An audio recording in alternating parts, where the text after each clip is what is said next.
Maxime Ra Ersoan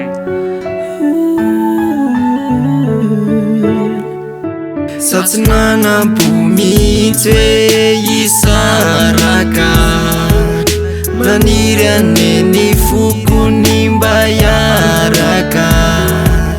tena ty zany findrisy anao nandao marary aneny fokany efa miaritra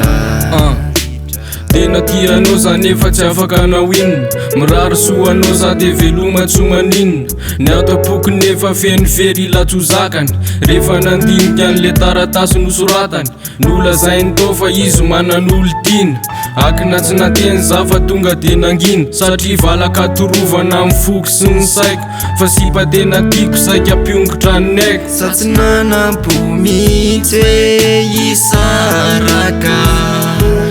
maniry aneny fokony mba hiaraka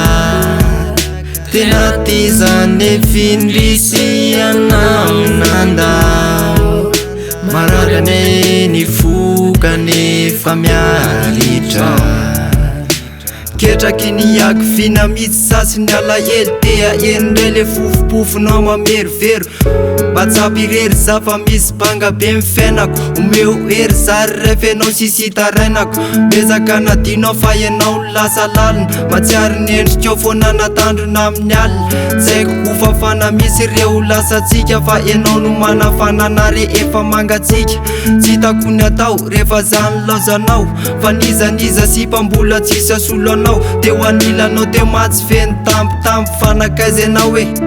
tonanao veloma mampamangy ezaka nitady anao foana fa niala mainy ka saika andeha anaonao foana andeha hifoka mainy valaka tanteraka mivatana mereraka nefa mifaniriko hatramizay hoe siky fampitsineranampo mitsy hoe isaraka maniry aneny fokony mba hiaraka tena ty zany findrisy anao nandao marary aneny fokany efa miaritra zay le hoe tsy anjara mamay sady marary mare mangiry firy mavavay mijalijaly tsy maintsy miaritra fa inonary ny azo atao hoe sady tsisy fanafody afa-tsy ny mahitanao za tsy nanapohany zay tena efa voasoratra neveriko fa teny mamy kay mony fanohitra rehefa namaky za voahitako zavatrafa hoe tsy afaka niaraka de iny anao fa laza satsinanampo mitsy hoe isaraka maniry aneny fokony mba hiaraka tena ty zany findrisy anao nandao marary aneny fokany efa miaritra